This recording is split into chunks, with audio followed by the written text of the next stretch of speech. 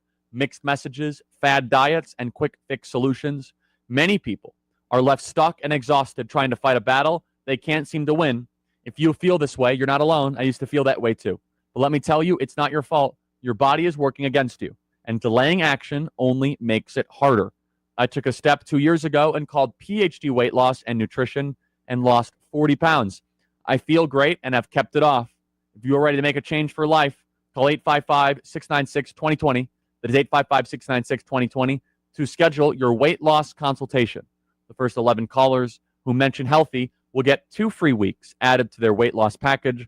Call 855-696-2020 and mention the word healthy. Visit them at myphdweightloss.com. That is myphdweightloss.com. It works, everybody. Check it out at myphdweightloss. Rich Thomas Weather, a service of Wiley Sanders Truck Lines, where over-the-road dump truck drivers are needed right now. Home twice a week and every weekend, must leave early on Sunday with Blue Cross Blue Shield. Call them now at 855-777-9785. Rich Thomas Weather. Still April, but feeling more and more like summertime, right? Today's high temperature up to about 87, a sun and cloud mix, and more spotty afternoon and evening showers and storms around. But the rain chances are not great. Good luck. Tonight's low in the 60s, probably low to mid 60s. I've got us up to about 88 to 90 on Friday, Saturday, with maybe some isolated storms, but not many. Then mostly sunny, near 90 on Sunday. From the Blue Water Weather Center, this is Rich Thomas. CB&S Bank has a long history of stability and a legacy of serving our community's needs for generations since we began in 1906. At CB&S Bank, we're here for you. All loans subject to credit approval, member FDIC, and equal housing lender. From the Blue Water Broadcasting News Center, these are today's top stories. A suspect has been arrested in connection to the murder of a 23-year-old Montgomery man. 21-year-old Lamacion Allen is charged with capital murder in the shooting death of Shaquille Davis. The shooting occurred March 20th on Havelock Lane near Wares Ferry Road. Allen was taken into custody Wednesday by the U.S. Marshals Task Force. Members of the Pike Road Town Council passed an ordinance on Wednesday that pauses all new gas station construction for 1 year. The vote was unanimous due to receiving an overwhelming number of applications for new convenience stores. Concerns include possible oversaturation, increased traffic issues, and potential impact on Pike Road property values. Dr. Zacchaeus Bird is officially the new superintendent of Montgomery Public Schools following the Montgomery County Board of Education's approval of his contract Wednesday night. Just 2 hours later, Montgomery Mayor Stephen Reed stated that the city should establish its own school system independent from the Montgomery County Board of Education. From the Blue Water Broadcasting News Center, I'm Sky Mosley. This hour of news and views is brought to you by our good friends at Alabama Home Mortgage. Alabama Home Mortgage, 567-4223. Visit them on the web at myalabamahomemortgage.com. NMLS number 1586368. An equal housing lender. Join Jones Drugs on Saturday, April 26, 10 to 2, as they partner with the police department for the National DEA Drug Take Back event. Come by the parking lot of the Prattville, Millbrook, Montgomery, or Phoenix City locations and bring your unwanted, unneeded, or expired prescriptions. That's Saturday, April 26, 10 to 2.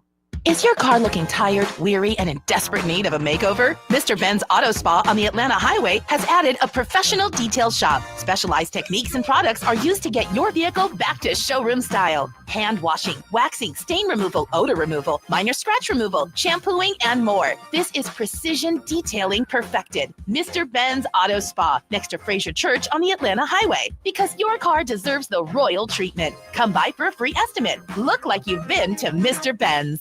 The views and opinions of the following program are solely those of the host and other contributors. These do not necessarily represent those of Liberty Acquisitions 825, Blue Water Broadcasting, its management, staff, or any advertisers.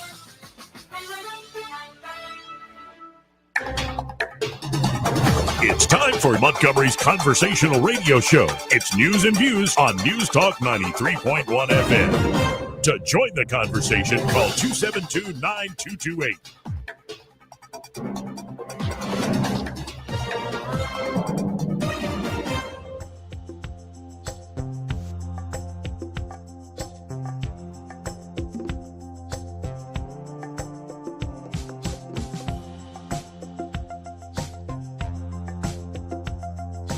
This is how you conduct yourself in a democracy? Joey Clark. Welcome back. I'm your host, Joey Clark. Byron Sheehy here in the studio with me. And it's almost about time to say so long, farewell, Avita's and goodbye to Elon Musk before too long. Now, I don't think he's actually going anywhere. It's more like he's going to spend more time on his companies, which was an obvious thing down the road. People wanted a nasty breakup, and there was apparently some report that Elon and the Treasury Secretary, Scott Bessent, got into a huge shouting match and almost turned physical. And I'm like, I want to see those two nerds go. I hope that's real. Yeah, I want to see that. And actually, that's not always the most unhealthy thing. You have these big minds, have it out with each other. And it's well documented in a lot of the Elon Musk books. He has this thing called demon mode where he is not a nice person. He's tired of the BS, which politicians have a lot of.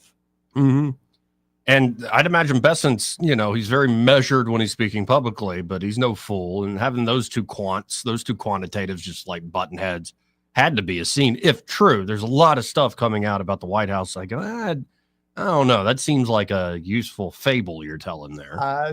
Some of the stuff that I've seen from the White House seemed to indicate that there was some truth behind all the smoke. And apparently the beef goes back to some appointees or some people that they were both lobbying for different positions where they were at direct odds with each other. Well, and at this point, it's amazing how much there is convergence, say, with other commentators out there. I'm very disappointed in the DOJ. What are you up to, Pam Bondi? I'm and even more disappointed in Congress. Why are y'all taking all these 2-week recesses? Why don't you get some stuff done and get it done quickly and stop playing well, we love Doge, but we don't want to cut all the stuff they found. That'll be too tough. It's just too many of our buddies getting rid. So Elon takes all this heat for you fools, and you just go, well, thanks for the memories. We're going to continue on our way. But here's Trump, because a lot of folks want this to be like some violent breakup. Here's Trump yesterday being asked about Elon.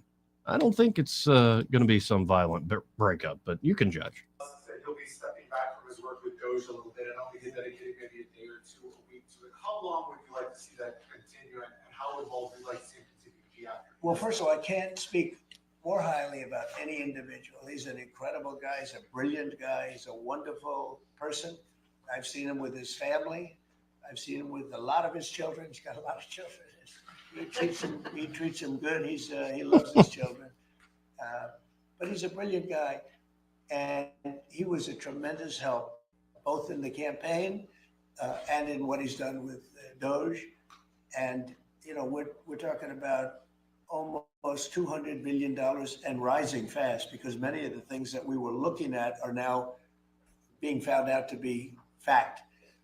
It's terrible. I mean, the fraud, the waste, the abuse, the everything that's happened is just terrible. So I also know that he was treated very unfairly by I guess you'd call it the public, by some of the public, not by all of it.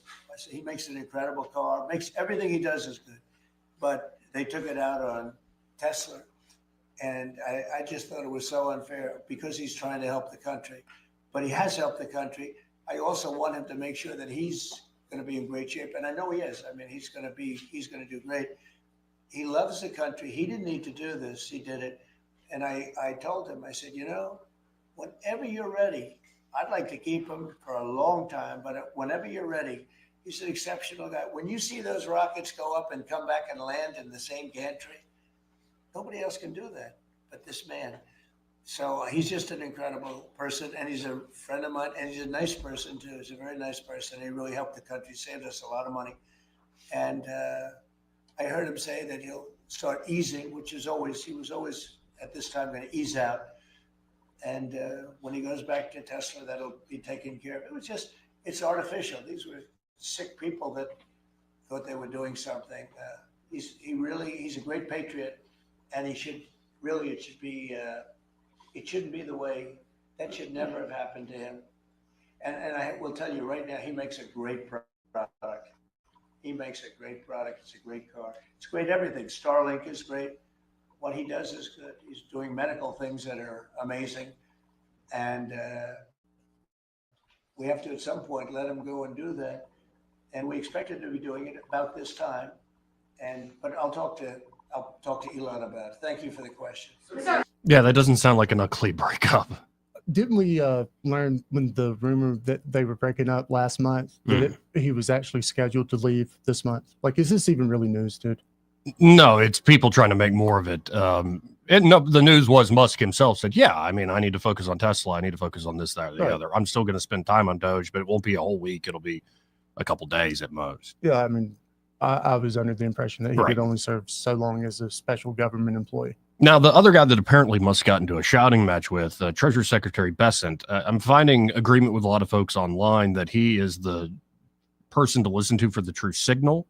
Oh, Trump himself, of course, but like on the economic plan, I think Bessent is the person to listen to in terms of the true signal going forward. It might very well be Bessent who is saying we don't need to cut too fast. This is what maybe him and Musk were arguing about, or it could have been appointees. Who knows? We'll see. But Bessent's recent speech, we played a couple clips yesterday. A lot of folks say, oh, it was vague, more vagaries coming out from the White House. Few lines on Europe, debt, global imbalances. This actually quietly confirmed a blueprint behind months of trade pivots, market shocks, and tight-lipped diplomacy. So we'll trace it here. I'm reading from Tanvi Ratna. She is a person on the Twitter. She's a geopolitical analyst and engineer out of San Jose, California. But she writes, I've been piecing together a puzzle for months across Trump's tariff announcements, gold revaluation murmurs, IMF gripes, and Treasury policy. It has been vaguely called the Mar-a-Lago Accords, which sounds so Trump, does it not? Not a document, not yet, but a framework that is absolutely in motion. Bessent didn't announce the Mar-a-Lago Accords yesterday, but confirmed the strategies underpinning these Mar-a-Lago Accords. And make no mistake, this is not policy by tweak. It's a long horizon reset of how America collects revenue, how it trades, what it defends, what it tolerates. This isn't Trump erratic team making up as they go. It's a blueprint shaped by Bessent and others built on global rebalancing. Surplus nations must consume more so the U.S. can borrow less. And asset-backed realignment. Gold and security are now leverage. What's the problem they're trying to solve? Well, the U.S. borrows right now to defend allies who underpay, to absorb exports from surplus nations, in particular China, while offshoring its own industry. The fiscal model is broken. Now they're charging for security and realigning trade. So pillar one of the potential Mar-a-Lago Accords, NATO must pay up. Trump wants NATO allies at 5% of GDP. Bessent echoed in this recent speech, quote, Europe must assume more security responsibility. Already in motion. Poland is at 4.7% of GDP on their spending. Germany's already loosening up their rules to expand theirs. You're seeing the EU ponying up a lot more money for defense spending. And Spain and Portugal are actually, I think for the first time in a long time, expanding their budgets in that regard. Why does this matter? If allies pay more, U.S. can cut defense costs, deficits shrink, dollar softens, exports rise. That's the security for debt swap. It's a monetary reset through military diplomacy. Pillar number 2, tariffs equal revenue plus leverage. And I see so many folks that try to pit these different aspects of the tariffs against themselves. I'm like, it's not mutually exclusive. Mm-hmm. These, maybe they push and pull on one another. You raise more revenue with the tariffs than you're going to have, say, less leverage if you want to keep it permanent. But here's the idea. There are 3-in-1 tools, these tariffs. External revenue service, so you're raising money while you have them up. A dollar pressure valve. And most crucially, leverage for a multi-pronged deals. Trade, security, markets, not just supply chains. It's not just bringing back supply chains. It's leverage across the board in all of these things. Pillar number 3, the sovereign wealth fund. Everybody's been like, why are they setting up a sovereign wealth fund? Well, Trump signed this executive order in February. Assets include $900 billion in gold, if it's revalued correctly, $11 billion in seized Bitcoin, potentially federal land and real estate. It's not about backing the dollar. It's about monetizing the nation's balance sheet and putting it to work and performing. Have it as a performing asset. Pillar 4, IMF and World Bank reset. Bessent yesterday said IMF must return to core mission. Mission creep must stop. And China isn't a developing country.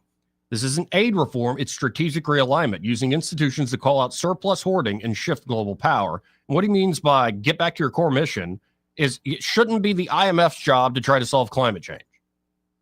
It should not be the IMF's job to solve racism. The IMF was created for a particular reason decades ago. Stick to your core mission. But here's the deeper logic. Surplus nations like China save too much and export the rest.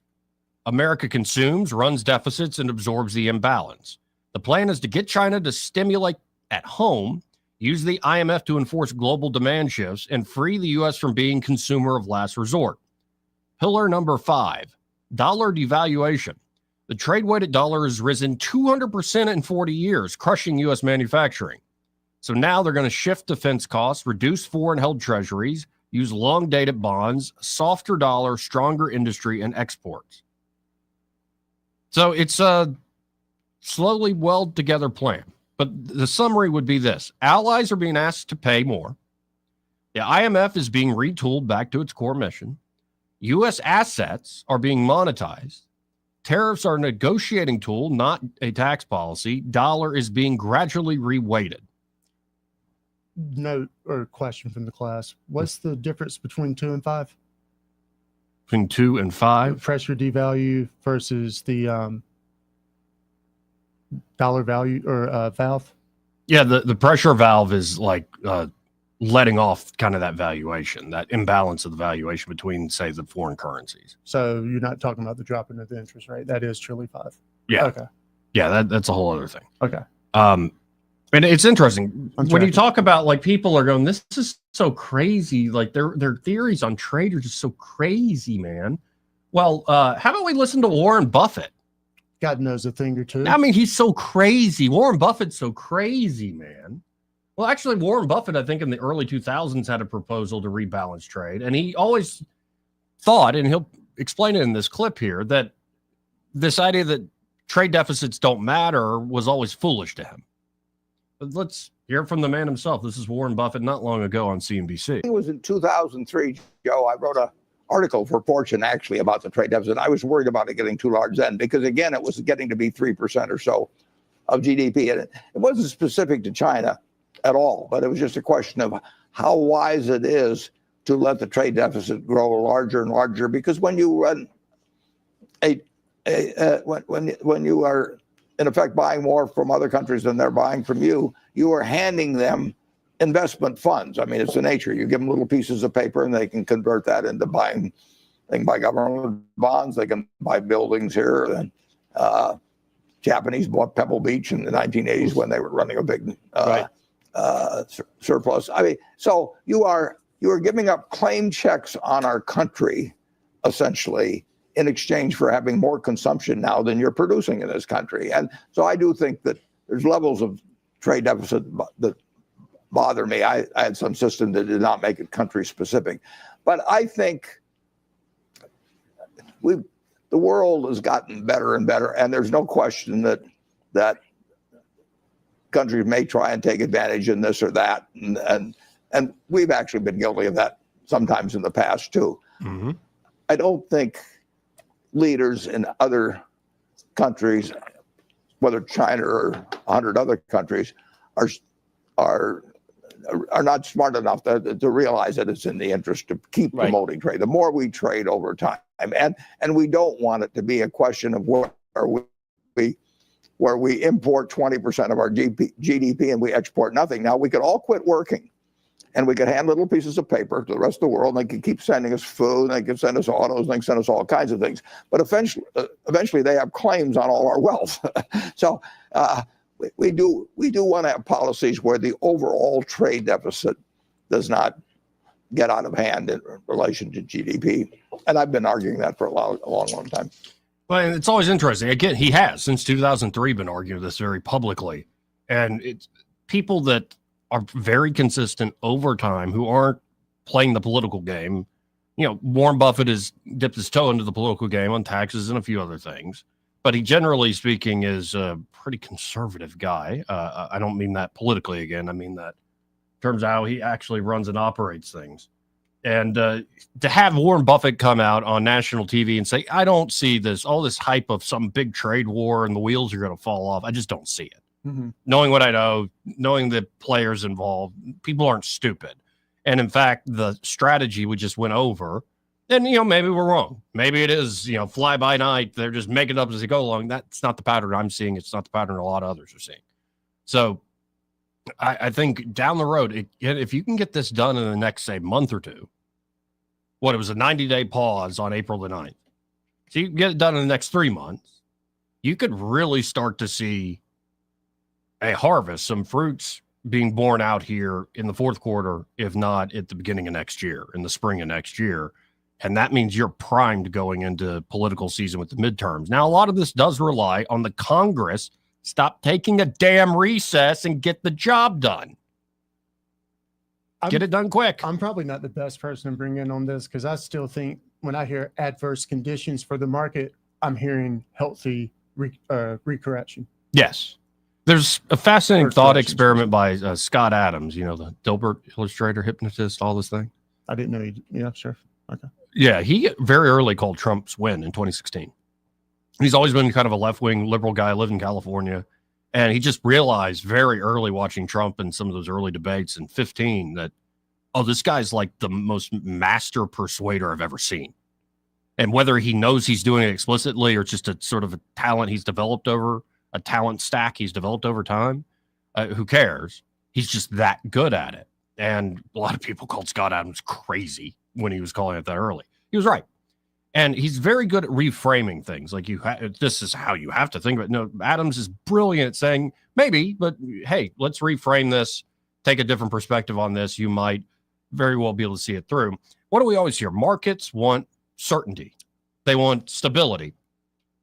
And he suggested, and I think he's somewhat right about this, maybe nothing is ever certain in the markets. Mm-hmm. Like maybe stability is not always going to be there because markets have to adjust to the realities on the ground. And in fact, if you're going for stability at the expense of actually seeing where the price system is leading reality, you could run up against a wall all at once. Like things are very stable and all this stuff. And then all of a sudden the bottom falls out from the economy in certain times and periods. Everybody's like, oh, I didn't know that like the whole mortgage-backed security industry and all the insurance on top of it was going to, light the economy on fire. Who could have seen that coming? Well, few people did. So, you just sort of reframe it and go, yeah, there's always going to be a bit of uncertainty, even when you're like certain for the next year and you got it right for this next year. It's not something any one person or any one firm can really completely control or understand. Right. I mean, when I hear certainty around markets, I'm thinking, okay, so part of the 5-step package that you were talking about, we're still using fiat currency. So that would be an unsettling market disruptor if we were to change something like that, something that extreme. But as far as like a percentage point or a quarter of a percentage point here and there over 3 or 4 quarters, come on, man. Right. Well, and what I hear, whether it's Doge or like all the noise being made about Hegseth or all the latest stuff with the drama over deportations, or of course the markets, this is crazy, it's unstable, and they're just making it up as they go along. It's chaos. Mm-hmm. That's the tell. When somebody starts using the word chaos on any of these, it's chaos at the Pentagon. It's chaos at Health and Human Services under Bobby Kennedy. It's chaos with Elon Musk and Doge. He's stealing your Social Security. Chaos everywhere. Chaos. Insiders tell us. Like, put your name on it. To me, that, and in particular, as our discussion on the markets, a lot of this is a tell that there are certain incumbent interests that don't want to have to change. Mm-hmm. They like the current game and the current way things are running. Don't upset my apple cart. And Trump's like, well, I'm going to do it. I'm going to flip it over. I might flip it over. I mean, I might not. Like, and that's driving, I think, a lot of incumbents in all these different spaces pretty crazy. But how is this a surprise? You said this on the show earlier. It shouldn't be, but they want to act surprised. Right, exactly. If they feign surprise at this. Like, he's been running on this stuff. Especially on the tariff stuff. He's been Right. saying this for 30, 40 years. Well, we were talking about, what Biden did before he left. Like, he's not the only president in the past 4, months to raise tariffs, people. I'm sorry. Right. Yeah, he kept Trump tariffs and added more to it. Yes. Absolutely crazy. Even old man Joe could see that our tariffs were imbalanced. Now, I need to hit a break here. When we come back, I want to go to an 1819 news story. And a little after 2 o'clock, we'll have a regular guest, Jeff Dice, joining us, former chief of staff to Ron Paul. Always love our time here with Jeff Dice. But when we come back from this break, we're going to get into the story, House Committee clears phone adult content filter bill. Oh, goodness. For us to allow this to have happened for so many years is just unbelievable, is the quote from one of the lawmakers. And I believe it's folks we know here locally, Chris Sells pushing it on the House side, and Clyde Chambliss doing folks. so. Yeah. I don't have a problem with those two gentlemen personally or much politically. I know Chris. Chris. There are times where I'm like, I'm not an engineer like Clyde. I'll put it that way. Obviously, though Clyde does remind me of my father. I think they're in the same industry. But yeah, maybe they're gonna have a different approach. They're gonna be a little more technical into the nuts and bolts of things. Everything I've seen from Clyde Chambliss, it's always very well thought through. But we'll get into it, because my first blush is like, it is bad. All the porn. There's so much porn on the phones, on the internet. Like, it's just porn everywhere. I know. Like porn. But all these kids who have it's not even good porn. Do kids have these remote controls to all these gaming consoles all the time? Like, why was this thing carved out? And last time I checked, I've not seen a 14 or 13-year-old walk into Apple and be like, hey, man, can I get that $1,400 phone? Normally they have a parent with them, so I think their parent could also. But we're getting into it now. We'll get into it after the break. Sorry. We'll get into it after the break. Just saying, there's a lot of porn. Maybe the parents need some help. We'll get into it. They need some help.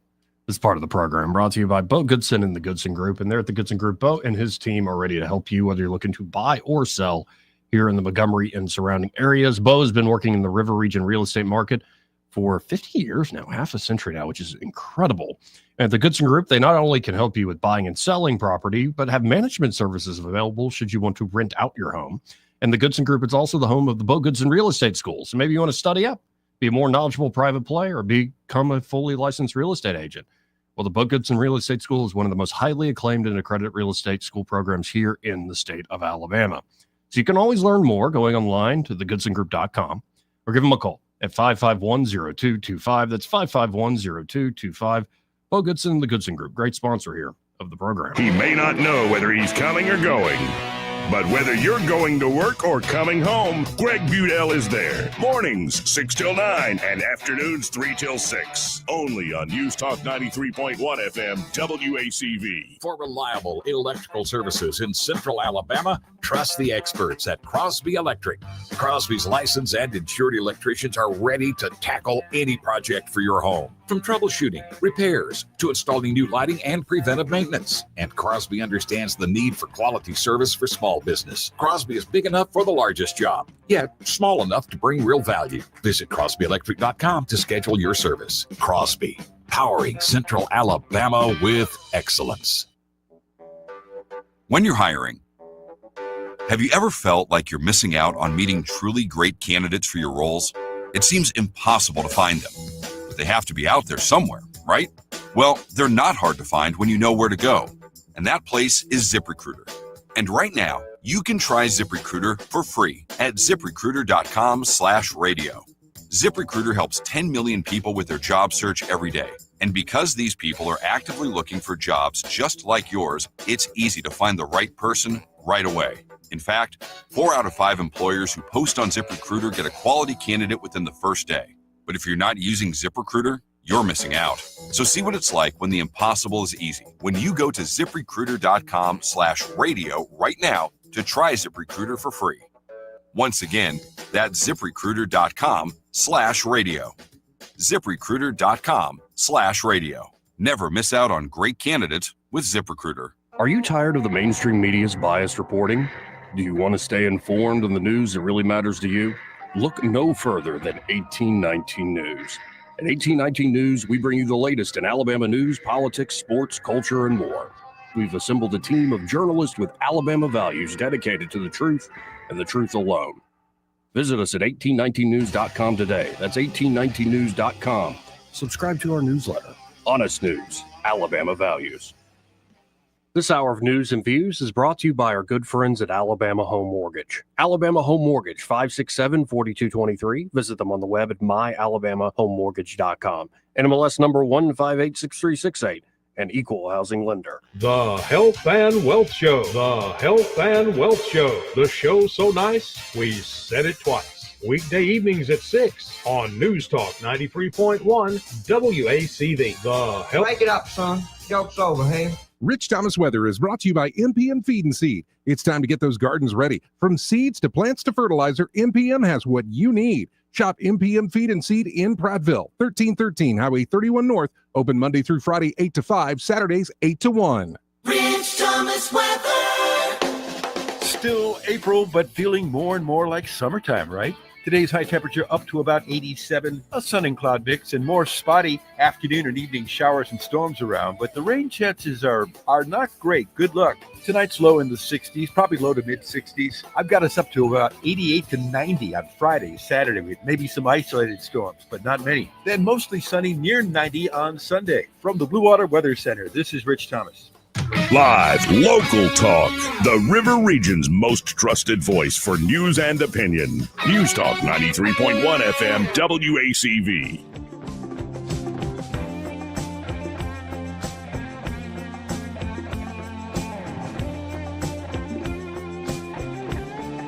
Joey Clark.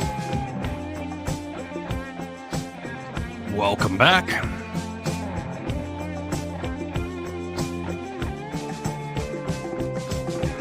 If you want to get in on the conversation, 334-272-9228. It's 334-272-9228. And the story there at 1819 News is that the House Committee clears phone adult content filter. On Wednesday, the House Commerce and Small Business Standing Committee advanced legislation by State Senator Clyde Chambliss from Pratt, Vegas, to activate the adult content filter on all electronic devices used by minors. Senate Bill 186 would require manufacturers of, quote, certain internet-enabled devices, including smartphones and tablets, to require that devices manufactured on or after June the 1st contain a filter that is enabled during the device's activation if the user is a minor, and only allow a user with a password to deactivate or reactivate the filter. The bill would also subject device manufacturers that violate this act to civil liability and provide for penalties. The filters are already on all smartphones, tablets, and virtually every electronic device with internet capabilities. The bill was amended in the Senate to remove the requirement for gaming consoles. A related bill, also sponsored by Chambliss, is currently awaiting action in the House Children and Senior Advocacy Committee. Senate Bill 187 would require app store providers to verify users' ages, affiliate minor accounts with parent accounts, and obtain consent from the parent account holder. Similar attempts have been made in the legislature and failed to pass for the past 2 years. Both bills earned a filibuster from Democratic senators, eventually leading to Senate leadership cloturing debate, which, before we get into the details of this particular bill about the adult filters, what do you think of that, where it doesn't look like the Senate, the supermajority in particular in the Senate, is playing anymore? It's like, okay, Singleton and Smitherman, we're not letting y'all just talk till kingdom come. Like, we're shutting you down. We're going past that. I mean, I love that, Yeah. right? I mean, we only have so many days, and the Senate's Right. really the only side that's shown any sort of leadership this session. Right. But both bills did earn that filibuster, but they pushed it through. Social conservative groups support the bills in February's Senate committee, while the big tech and business industries opposed them. At Wednesday's House committee meeting, Democratic lawmakers abstained from voting on the bill rather than voting against it. State Representative Chris Sells from Green Vegas, presented the bill before the committee, vigorously defending its contents while expressing concern that the bills have taken years and not reached the finish line. State Representative Philip Insler, is technically my representative here in Montgomery, Democrat, Asked what additional costs the bill would bring, to which Sells assured it would not. It's the same phone, Sells replied. The phone you have in your pocket. It's the same phone that everybody has all over the world. That's why when you set it up, you see that it's got 200 languages on it. That's because it's the same phone. So this bill has been passed and is already enacted in Utah. So we're not doing anything new. We would have been ahead of the game. Now we're following Utah. The filter is on the phone. It's a software update. Insler later asked if the filter could potentially cause content access issues for students researching things like slavery and the Holocaust. I don't have any idea, Sells stated. It could apply, but, nothing we do up here is 100%. Will this work 100%? Absolutely not. Could they find a way to get around it? I'm sure somebody can, but I think we need to do something. State Representative Adeline Clark with an E, a Democrat from Mobile, also relayed slight pushback, asking Sells to respond to constituents who allegedly claimed the bill was, quote-unquote, government overreach. Well, they must not love their children, is all I can tell you, Sells said. That's over the top, sir. That's pretty funny, though, too. For us to allow this to happen for so many years, to me, is just unbelievable. I mean, we talk about children, and what they see on their phones is just unbelievable. It is. I agree there. Clark retorted, I think the feeling is that it's the parents' responsibility. Well, that's now happening, Sells replied. So is alcohol. We can say, hey, y'all, don't drink, but we regulate that. We can say, hey, y'all, don't smoke, but we regulate that. So if it's the parents' responsibility, you can go across the board. The bill eventually passed with a favorable report, with only Clark and Insler abstaining. So this will go, I guess, to the House floor. Didn't they pass something here recently where you got to say that you're a certain age to access pornographic material? Yes. So is this not almost redundant? Not necessarily. Okay. Explain the App Store part to me. So it's not going to be each individual app as for your right. And there's actually something Senator Brett's trying to do on the federal level, which I push back on that because the point is if you want to make sure to protect kids, it's so often you end up really regulating adults in order to get that identity confirmation. But what she came up with and what others in the state are looking at is that when you buy these phones and register them, say you're a mom and you buy them for the family, you already tell them like, okay, this phone and this phone is going to a 12-year-old. This one's going to a 14-year-old. So that information's already there. But that's why I said the thing about the controller, though. I mean, like if you have kids, then they spend a lot of time with these controllers in their hand, and a lot of these gaming systems are connected to the internet. So if you really want to help the children, maybe hit the tool that they have in their hand second most behind the phone. I think the phone is the bigger window to a lot of the worst stuff. I mean, if you go onto like Xbox Live or anything else, like, and you start playing some first-person shooter, and people are going to say but stuff. you can navigate from that. You can navigate say a browser on the TV. Yeah. So, well, that is parental responsibility. I think the point about the gaming consoles is it doesn't already exist. In the case of the phones, the information already exists of who's the minor and what account of adult they're associated with. Well, they really and it would wanted just to protect set the children. Yeah, and it would set the for the minors' phones, it would have the filter on there as default. Heaven forbid someone have to share a phone with their kid. They can't afford one for their kid, personally. Yeah, they ain't cheap. No. Well, and also, that said any new phone after June or something of this year. How many folks are buying the latest phone? I don't know. You know what I mean? This just seems taking years to pass this is what gripes me more than anything else, man. But it's a real problem. It's like, how can we have a walled off garden for children in this brand new digital age? You can't. Maybe you can't, but it might be possible that you can't. No, or maybe we need to develop better practices of like, how do you introduce kids as they get older into this world? Because the stats are real, especially young girls.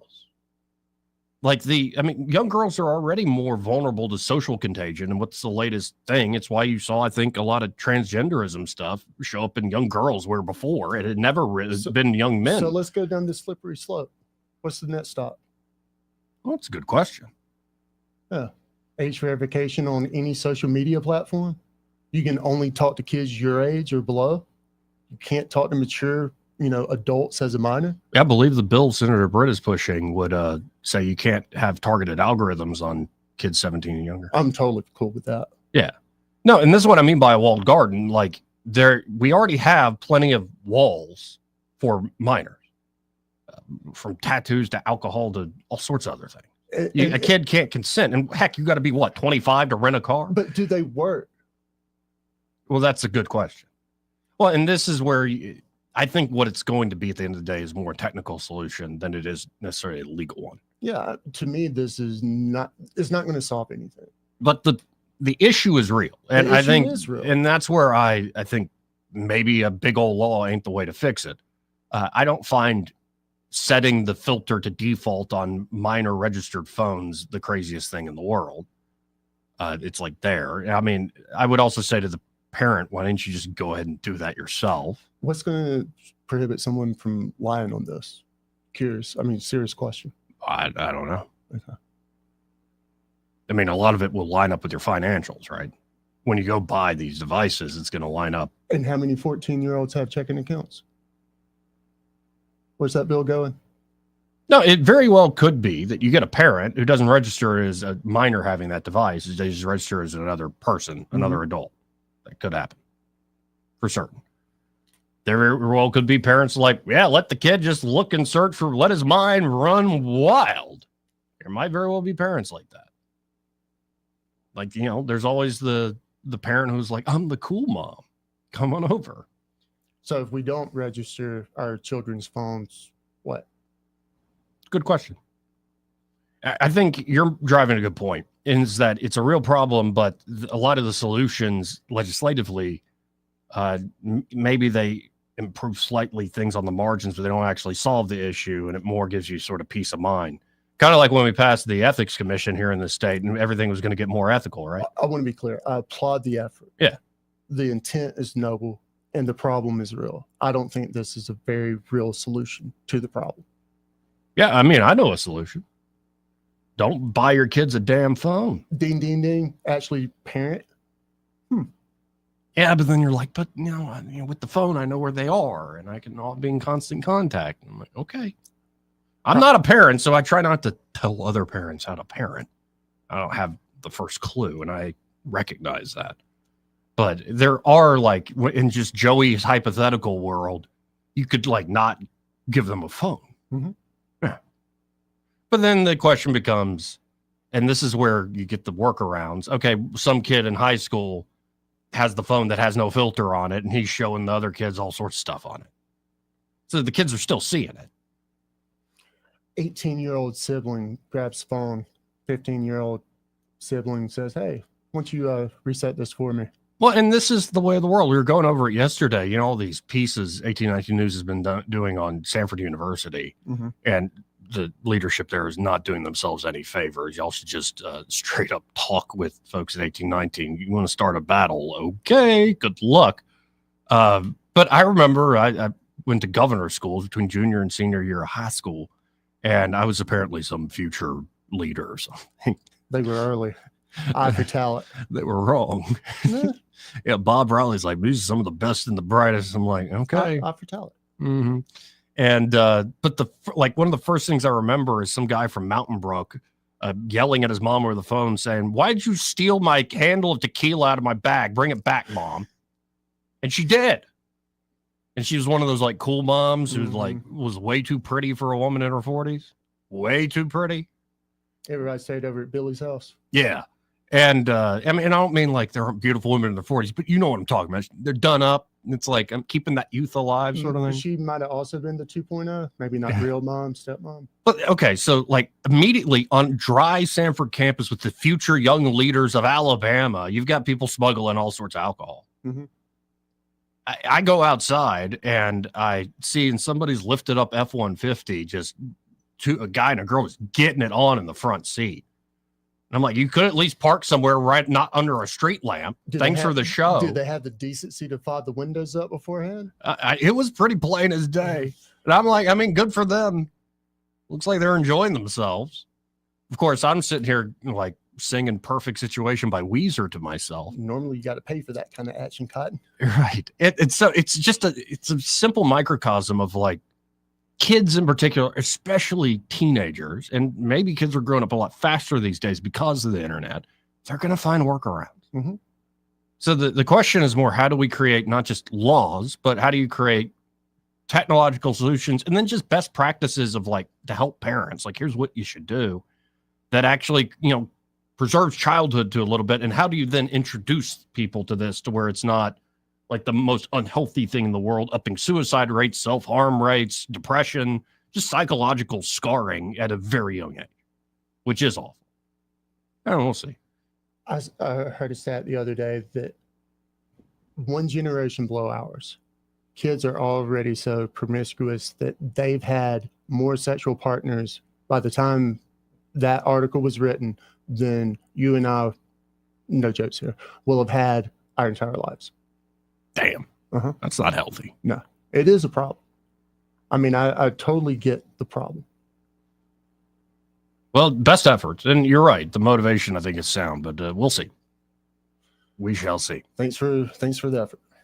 But Utah and the Mormons are already ahead of us on this. I wonder how it's going in Utah there. 272-9228.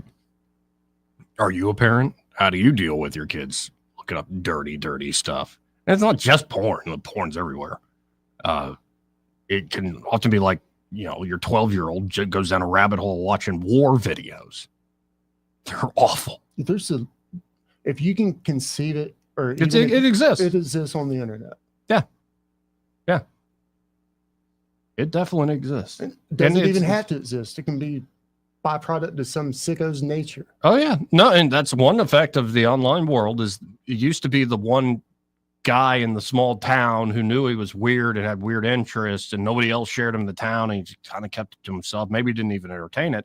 Now that one guy in a small town finds thousands of people with the weirdest thing you never think of online. And now there's a community of thousands at least. Yeah. And it's happening in good ways and bad ways. It's like human nature has been put on steroids and made for all the world to see. Like, you really want to know how crazy human beings are? Give us a new tool. We'll show you what we can do with it, both good and bad. How angelic and amazing and reason they can be, but also how beastly and demonic even. Yeah.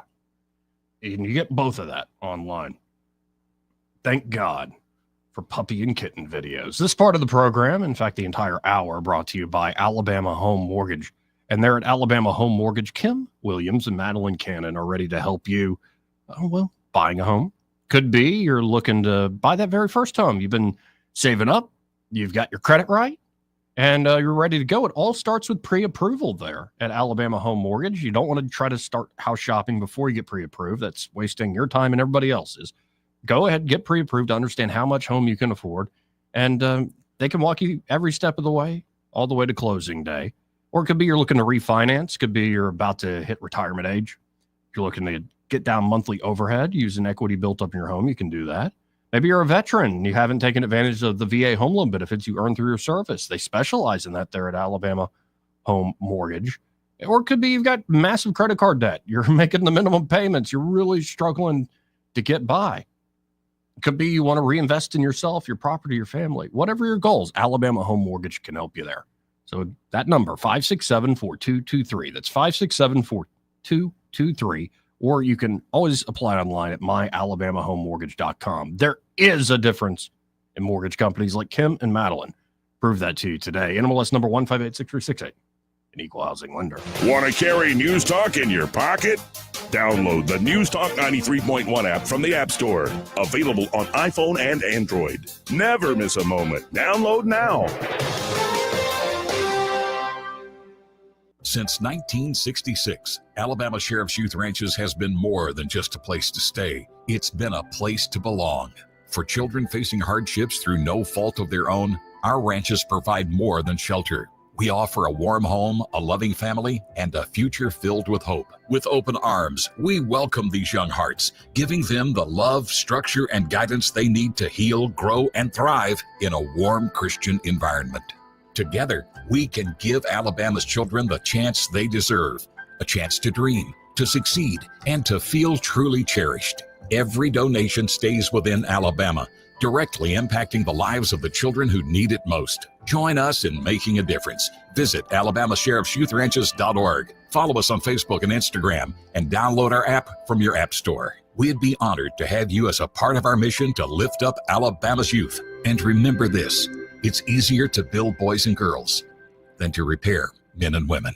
Johns Hopkins University has found that just mild hearing loss doubles your risk of dementia, so hearing loss isn't something to ignore. But hearing aids are so expensive and ugly. Not anymore. Meet Audion Hearing. You can get nearly invisible hearing aids without a prescription starting at $98 a pair, and they're ready to use right out of the box. Rated the best hearing aids of 2025 by Forbes Health, and with over 1 million customers, Audion is easy to trust. Visit audionhearing.com. That's AUDIEN hearing.com. Don't you love the feeling of coming home to a clean house? Let Southern Bell's cleaning service get your home in order. Families in the River region trust Southern Bell's because they know Callan and Jesse will show up on time and believe in cleaning the old-fashioned way. They bring all their own supplies and specialize in full-service, residential, commercial, vacant properties, and construction cleanup. Estimates are always free. Call Southern Bells today at 546-0715 or follow them on Facebook at Southern Bells Cleaning River Region.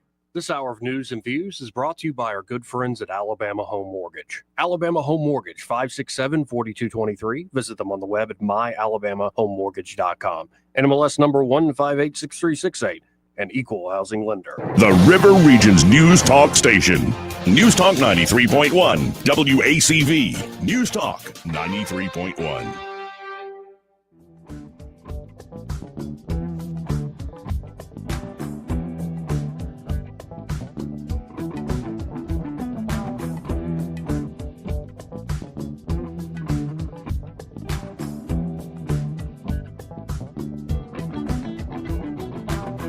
Joey Clark. Welcome back. Coming up after the top of the hour break, again, we should have Jeff Deist, former chief of staff to Dr. Ron Paul when he was there in Congress. And, of course, he was president of the Mises Institute for about 10 years. Great fellow and very insightful fellow. Always appreciate his time when he joins us. I'm just looking to see if anything's big and breaking while we've been arguing about how to protect the children's here in Alabama. Do it for the kids, man. No, it's just more. I mean, there's more smoke around India and Pakistan. Trump issuing the warnings to Putin now after hitting Zelensky yesterday. Giant ravens attack baby lambs, but you can't shoot them because they're a protected species. What the heck is that story? Oh, it's from Cowboy State Daily. Ravens attack lambs but are protected in Wyoming, so you can't shoot them. And there's so many different ways to live. You know what I mean? Like that problem never would have come across my mind. Why does it seem like no matter what article you're reading, it's someone having to live by someone else's rules? It's a good point. You know, maybe we could just try a thing called freedom. Novel idea. Yeah, but you know, everybody's got their interest and their axe to grind. Oh, what a mess. What a mess. Just another reminder, don't bomb Iran. Don't do it. Don't do it. John Fetterman, that retard, calls on Trump to strike and destroy Iranian nuclear facilities. You can't negotiate with Iran. Waste that. He dropped the S word. Don't bomb Iran. That is the quickest way for the deep state, for the Uniparty, for all the usual interest in Washington, D.C. to destroy any hope of Trump's America First agenda. Mm-hmm. It'll create more debt. It'll drive some of the worst pathologies we're seeing on the right and the left at the moment. Neocons will emerge at the front. Don't bomb Iran. And in fact, when you listen to Trump, Marco Rubio just did an interview with Barry Weiss, and Rubio seemed annoyed. He was pushing back against her warmongering, which is fantastic. So the main players involved seem to be actually driving the car towards peace, though I look at that national security advisor at this point, Mike Waltz, and I'm like, ever since y'all let in Jeffrey Goldberg, I really don't buy this. So we'll get into so much of this with Jeff Deist after the break. Y'all stay tuned. We'll be right back. Broadcasting from the Riverside Chevrolet Master Control Center, this is WACV Cusada, News Talk 93.1 FM. When it's Chevy, it's Riverside. With SRN News, I'm John Scott. The Justice Department has charged an alleged high-ranking member of Tren de Aragua in Colombia with terrorism offenses. It's the first case of its kind against a member of the gang the Trump administration has designated a foreign terrorist organization. A Texas man executed for the killing of a young mother more than 20 years ago. 41-year-old Moises Sandoval Mendoza, convicted of the March 2004 killing of 20-year-old Rachel O'Neal Tollison. So many people lined up to see Pope Francis lying in state at St. Peter's Basilica. The Vatican kept the doors open all night, closing for just 1 hour from 6 a.m. until 7 a.m. More than 50,000 paid their last respects. On Wall Street, stocks have been sharply higher. The Dow up 396 points. This is SRN News. Financing a home, especially in today's market, is one of the biggest decisions you'll make for your family. Work with a mortgage company that puts you first. I do. Work with a lender founded on biblical principles like do unto others as you'd have them do unto you. I do. It's Mike Gallagher for the only mortgage company I've used for almost a decade now when financing or refinancing Fellowship Home Loans. I'm friends with the owners, Mike and Brian. I even have them on my show occasionally. I know the care their team puts into every single customer. I can personally tell you that it's a smooth, stress-free process, and that's due to Fellowship's level of service and expertise that puts you in the right loan for your family and your goals. There's a reason Fellowship Home Loans is flooded with 5-star reviews. Whether purchasing a home or a cash-out refi to consolidate some higher interest debt, you can trust Fellowship Home Loans. Start the process. Make the call. 800-510-MIKE, 800-510-MIKE, 800-510-6453. Fellowship Home Loans, mortgage lending by the book. Nationwide Mortgage Bankers, Equal Housing Lender, NMLS number 819382. Weather, a service of H&H Carpets, where right now, get a load of this. Listen close. You get a house full of carpet for $19.95 installed. Unbelievable. They're located at 6450 Atlanta Highway, just across from Walmart. Rich Thomas weather. Still April, but feeling more and more like summertime, right? Today's high temperature up to about 87, a sun and cloud mix, and more spotty afternoon and evening showers and storms around. But the rain chances are not great. Good luck. Tonight's low in the 60s, probably low to mid 60s. I've got us up to about 88 to 90 on Friday, Saturday, with maybe some isolated storms, but not many. Then mostly sunny, near 90 on Sunday. From the Blue Water Weather Center, this is Rich Thomas. ASE's 25 and 25 has you covered. For just $25 in closing costs, you can tap into your home's equity. No hidden fees, no headaches, just extra cash. Visit your local ASE Credit Union branch today. Federally insured by NCUA, NMLS 420259. Terms apply. ASD Credit Union. Your life, your cause, your ASD. 1819 News. A House committee has passed a bill that would require cell phone and tablet manufacturers to implement filters that can be remotely activated for a minor with parents in control of the password for that filter. This would be done in order to protect minors from the sexual exploitation of predators and pornographers online. Another similar bill would address apps in the App Store. That bill is SB 187 and is still in committee. Birmingham family therapist Malia Stevens spoke with 1819 News about the immediate need for further protection of children with electronic devices. So we spoke with a lead detective with Montgomery Police and with the Attorney General's office, who said that 98% of the child sexual exploitation cases they see in Alabama occur on these commonly used apps that are marketed as safe for kids, such as Roblox and Discord. And if the App Store Accountability Act were to pass, this type of legislation would go a tremendous way towards dramatically reducing child sexual exploitation in our state. I'll be back with more Alabama stories after this. Are you enjoying 1819 News? If so, consider joining 1819 News as a member. As a nonprofit news organization, we depend on the support of Alabamians like you. Memberships start out as little as $5 a month, and you'll get access to exclusive content only offered to our members. You'll be supporting independent journalism done by people who cherish Alabama values. Become a member today by visiting 1819news.com and clicking Become a Member. That's 1819news.com and click Become a Member today. A death row inmate here in Alabama is scheduled to be put to death tonight by way of lethal injection. 55-year-old James Osgood has dropped all legal efforts to stop this execution from going forward, admitting that he is guilty of rape and murder. I'm Andrea Tice. For more news affecting Alabamians, go to 1819news.com. And while you're there, subscribe to the daily newsletter. This hour of News and Views is brought to you by our good friends at Cole Plumbing, 279-8919. Cole Plumbing is number one in the number two business. You don't have to dig a hole. They have proprietary pipelining technology. Ask them about their tankless water heaters. Remember, when you have trouble with your bowl, call on Cole.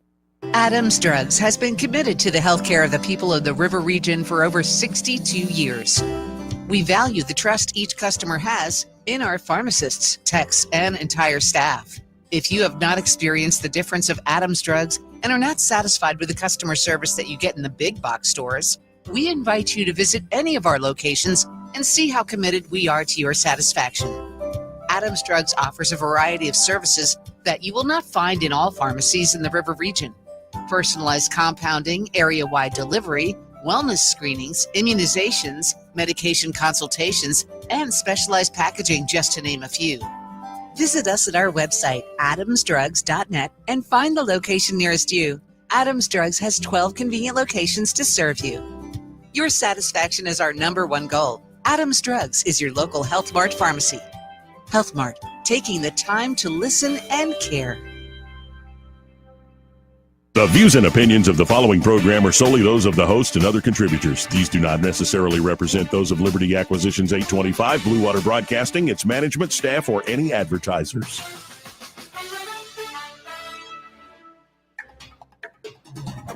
It's time for Montgomery's conversational radio show. It's News and Views on News Talk 93.1 FM. To join the conversation, call 272-9228.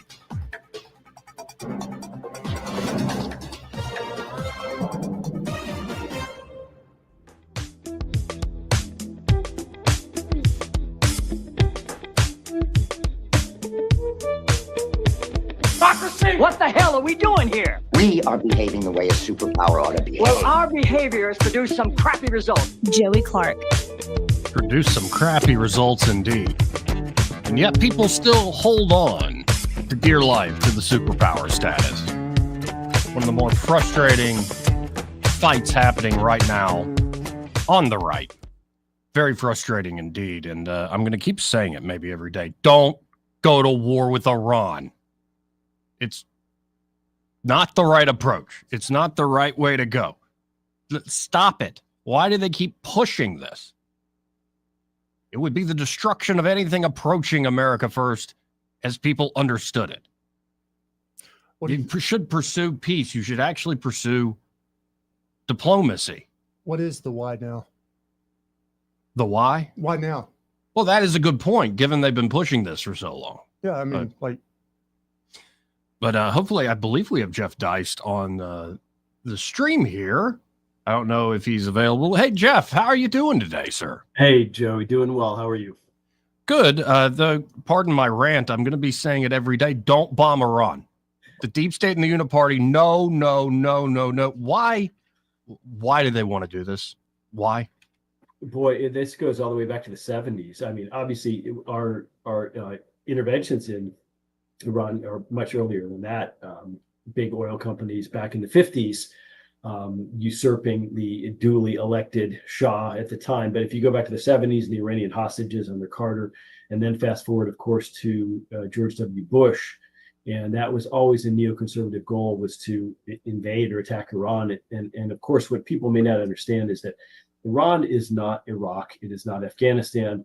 It has, I believe, almost 90 million people. It has an actually serious Air Force, Army, etc. So it would not at all be the kind of, let's say, lack of response that we got when we rolled tanks into Iraq. So it's a very different thing.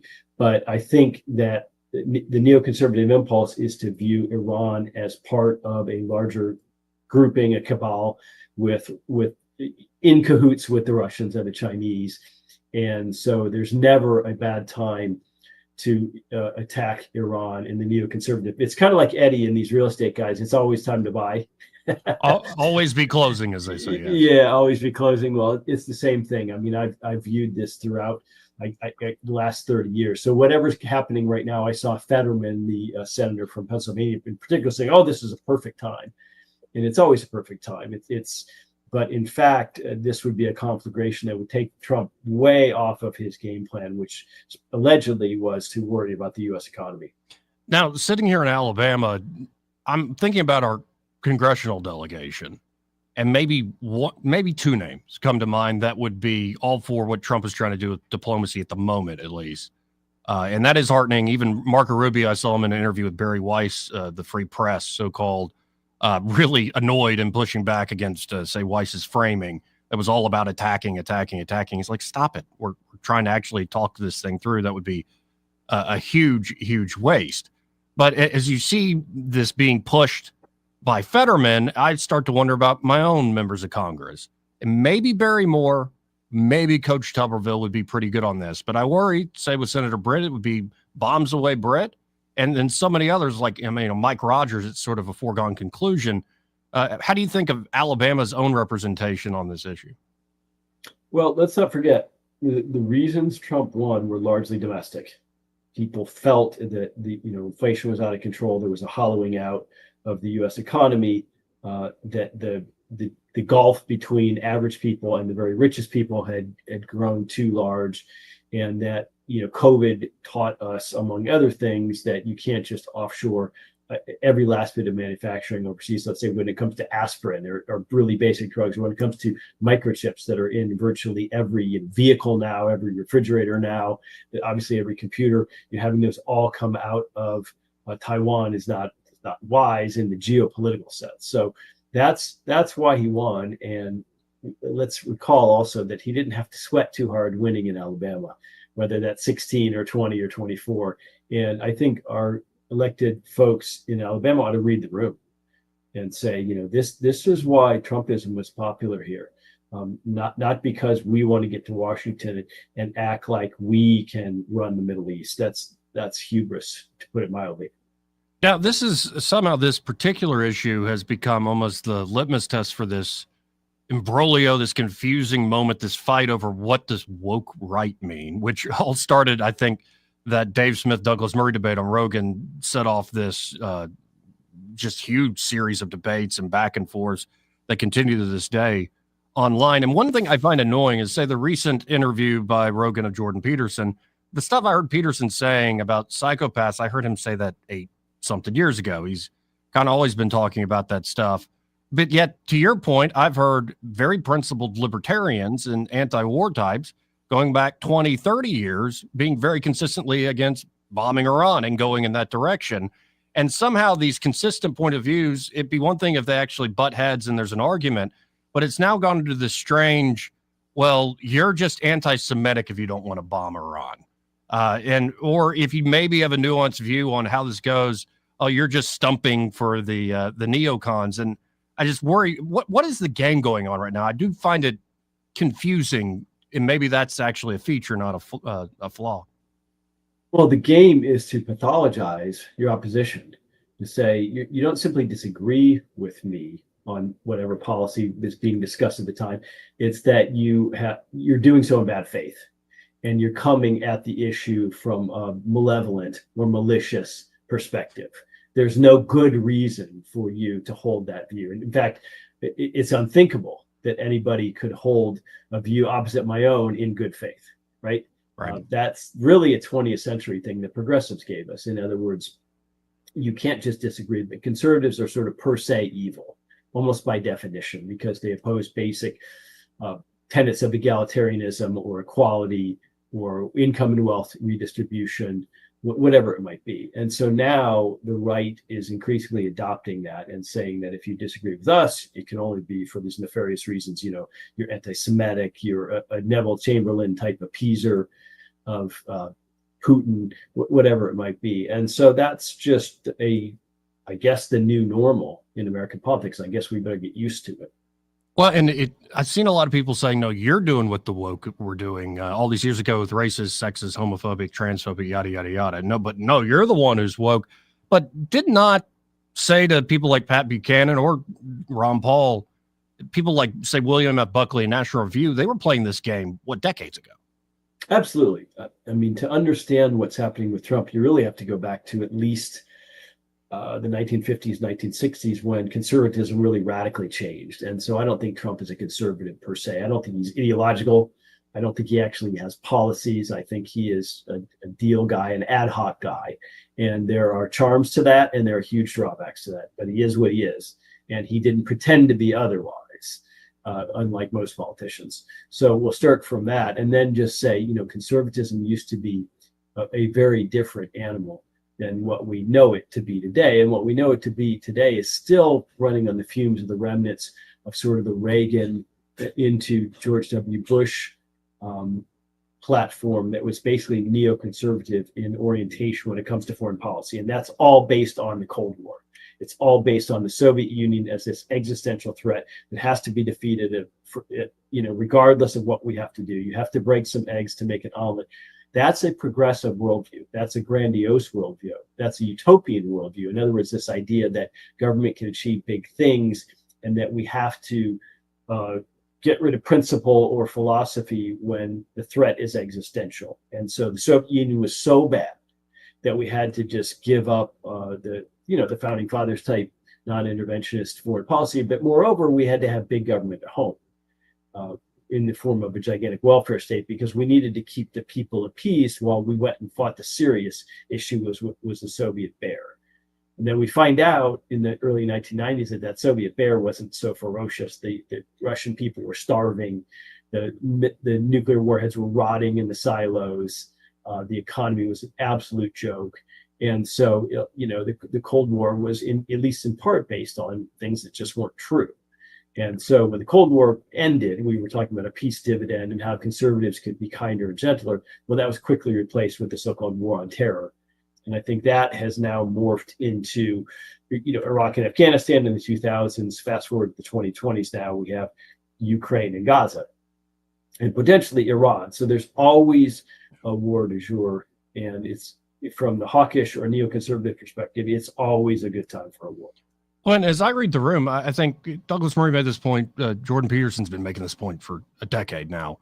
I think there are pathological behaviors on the right and the left. I look on the left like this hero worship of Luigi Mangione. And being somebody who's constantly doom scrolling on X, especially if you're scrolling through videos, it's like, okay, if I see one more video where it's like, it's the Jews and not some nuanced, argument, it's kind of just noxious stuff. And I've been seeing it a while.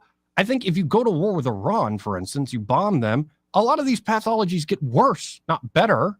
And I think if you don't have the success maybe that Trump and team are going for, a lot of these things get worse, not better. And to use the threat of those pathologies as a way to smear a good faith opponent, it just seems like you're making the situation worse, not even better. Well, let's not forget that we were told Iraq would be a 6-month walk in the park, and that we'd be greeted as liberators, and that this Hussein regime would simply sort of fall apart when the American tanks rolled in. And in fact, you had 3 different countries cobbled together by the British calling itself Iraq. And even today, more than 20 years later, we still don't control the green zone, the so-called green zone in Baghdad that we spent so much blood and treasure attempting to secure. So it wasn't a walk in the park. And I think that's what people need to understand, is that if we attack Iran, for example, even, let's say from the skies, or using drones or using missiles from afar, from a carrier group, whatever it might be, as opposed to actually boots on the ground, it's never as easy as you think. There's always unintended consequences. Yes. And moreover, if protecting Israel is your motivation, of course, that makes Israel far more at risk. It's easy for us, 7,000-8,000 miles from the Holy Land. It's easy for us to sit here in America and say, hey, we're pretty safe. But Israel's in a pretty bad neighborhood. And so, anything we do to destabilize that region, what it will do is take all these Arab nations and all these Sunni, Shia, whatever factions exist, which in vast Islam, which are many, many, many factions. The one thing, Joey, that unites them is when they think Israel is going overboard.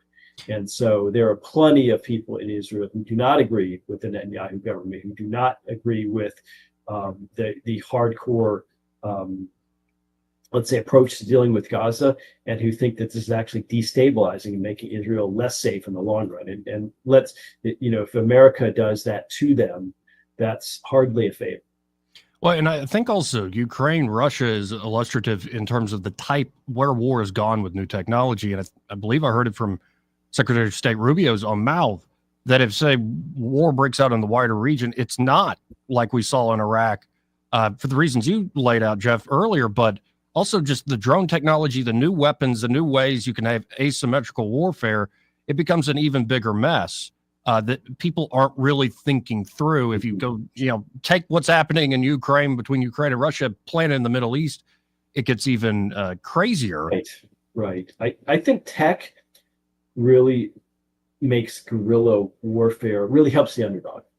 It makes it possible to stave off a much stronger opponent for a long time. So, the British found this in Afghanistan, then the Russians found this in Afghanistan, and then the Americans found this in Afghanistan. And look, the Soviets, the Russians are clearly a much larger numerically and more powerful military than the Ukrainians. But as you state, that the modern warfare, unless you're willing to just go overboard and nuke cities outright, there's a lot of tools, a lot of weapons that now favor the underdog, the less powerful force. And we might well find that in Iran, and the Israelis are finding that with the Gazans. Even there are always ways to fight back when people feel cornered, when they feel like they're invaded at home. We found this in Vietnam, of course. Yes. So it's just, you can't, asymmetric warfare is, I think, just another word for the new reality. We have to expect that, and we have to be very suspicious of people who tell us that some sort of military incursion is going to be easy peasy. I wholeheartedly agree. Again, folks, we're talking to Jeff Deist, currently general counsel there at Monetary Metals, was president of the Mises Institute for about a decade, chief of staff for a while there for Ron Paul while he was in Congress. And I want to shift gears here a little bit, Jeff, to Trump's fight with Harvard. Is this just straight up intimidation? And to broaden the question a little bit, how important is it to take on, say, the Ivy League and in particular Harvard in this moment in time? How does that serve, say, the everyday person's interest? Well, this seems like a distraction to me. Of course, it's red meat for conservatives. They love this stuff. But look, the only way the Ivy Leagues get a true black eye is if all of us, the American public, stop according them so much status and stop treating their graduates as somehow above everybody else, and stop sending our own kids there or wanting our kids to get in there. Unless until that changes, look, send your kid to Auburn, send your kid to Alabama. Warren Buffett will tell you that. These Ivies have been just absolutely, ludicrously corrupt for a long, long time. And the real problem here is, of course, federal student loans, federally subsidized student loans. If you didn't have that, then Harvard, like all the rest of the Ivies, would, well, I guess for Penn, I know one of them is public, excuse my memory, but Harvard would be a truly public university, and its faculty could say and do whatever it wanted. Its administrators could have whatever admissions policies they cared to have, and that's how it should be. But unfortunately, this enormous overlay of federal student loans means that all universities are sort of quasi-public in a sense. Right. And I think Trump understands optics. He understands politics. He understands a red meat issue where he can win a lot of capital without burning much. And that's what this brouhaha with Harvard represents. Way more smoke than fire. Fair enough. Yeah, and it's not as deep and as wide as I think I would like. There is part of me, it's like, yeah, you go sock those guys in the nose, even if it doesn't accomplish much. The red meat, I guess, works to a degree on me. But it seems like the Trump administration, too, is just picking these little battles instead of having this all the above approach, like go full bore. I almost worry they're going too slow at this point. Maybe I'm just feeling the pressure of all the other, say, responding propaganda. But in particular, say, Congress taking all these recesses and moving very slow on the budget.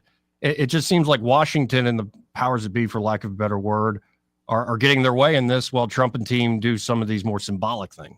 Yeah, absolutely. It's a diversionary thing to take us away from, let's say, any significant cuts by Doge or whatever it might be. I mean, to take us away from whether inflation is actually going down, whether the employment situation is improving for average Americans.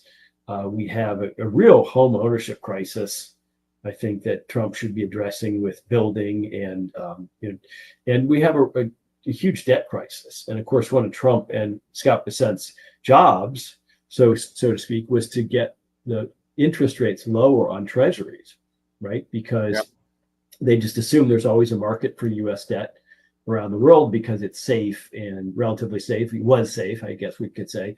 And because a lot of foreign governments, pension funds, university endowments actually required by their charter to hold U.S. treasuries, including locally chartered banks are often required to hold them. So there's this vast market for them. And Trump, I think, rationally said to himself, along with Scott Bessent whispering in his ear, hey, look, we've got 36 trillion in debt. We need to get interest rates back down to, let's say, 1 or 2%, so that we can make those minimum payments every month and figure out whether through, selling these $5 million citizenship visas or Doge or whatever it's going to be, we're going to reduce the debt. And now I think that's somewhat off the table.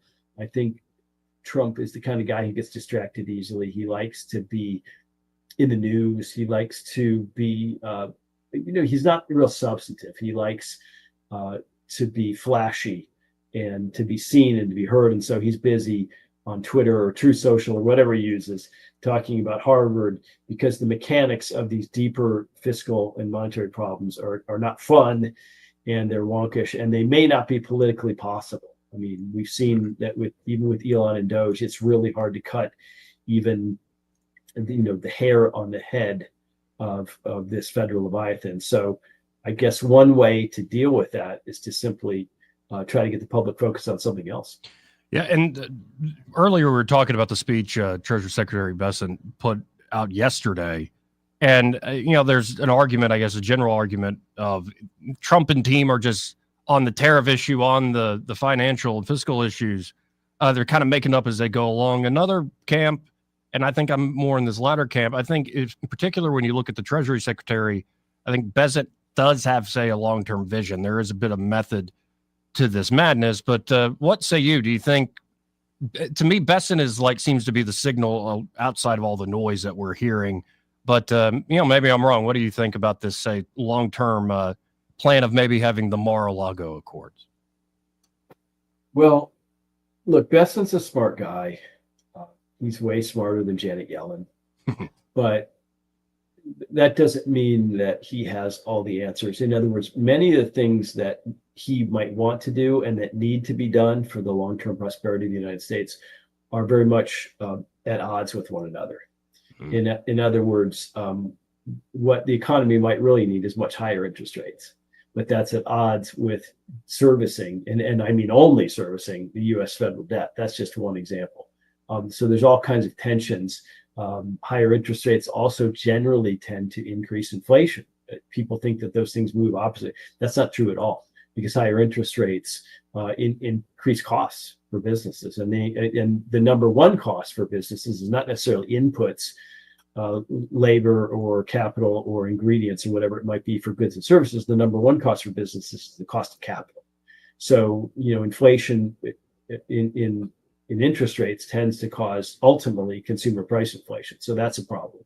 We have a problem with housing stock. We have a problem with mortgage interest rates. We have all of these problems. And so, Trump views this as, well, I want to help Main Street. And if that hurts Wall Street by, what have we had, maybe a 20% correction this year in depending on what stock market index you're looking at.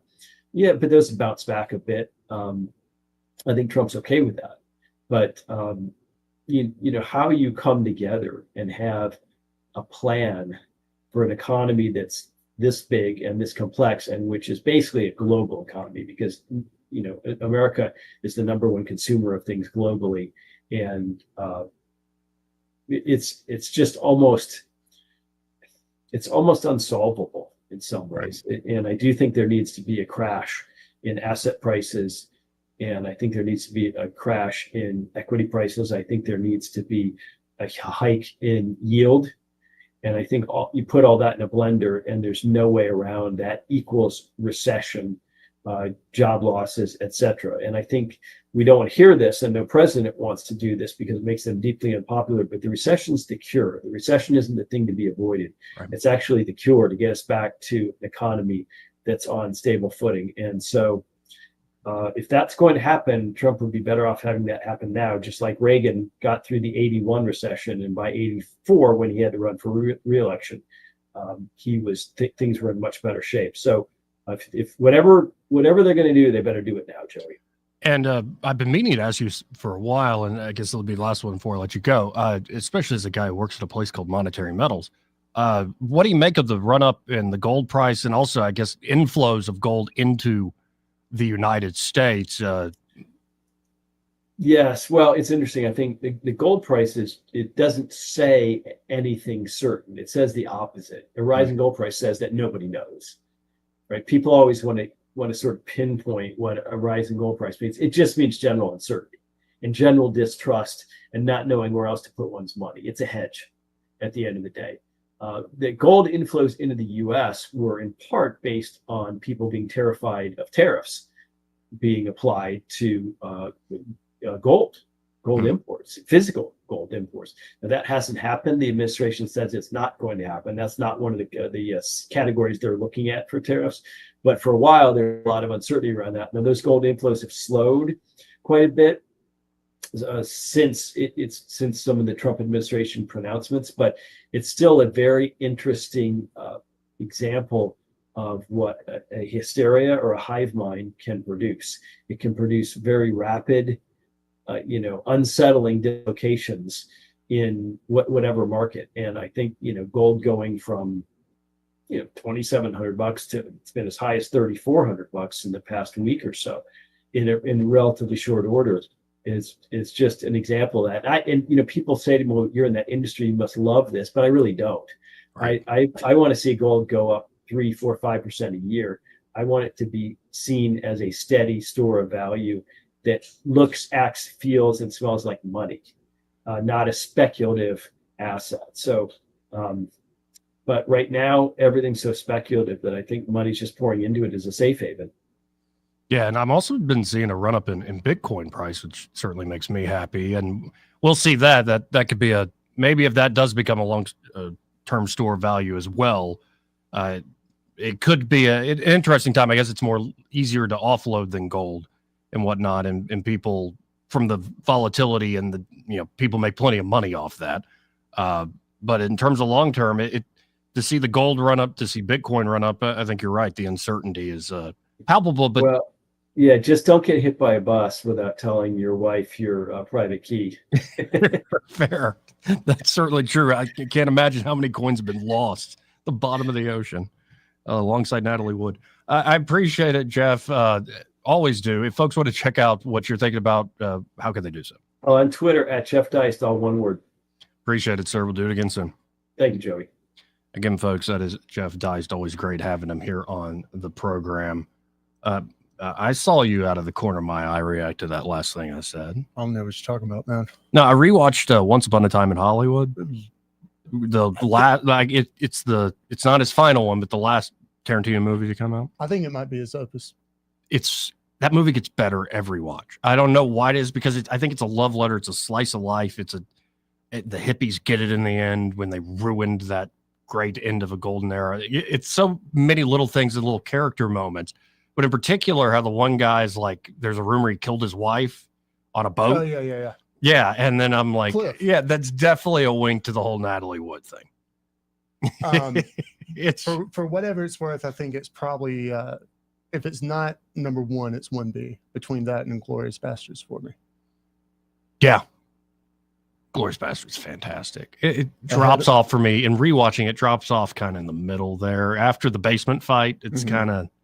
The ballots and some of the symbolism in that it carries, man. Yeah, no, I always appreciate And plus, Tarantino's anytime you get movies. a chance to blow up a room full of Nazis, Yeah. Oh, no, it plays. it's good TV. It certainly plays.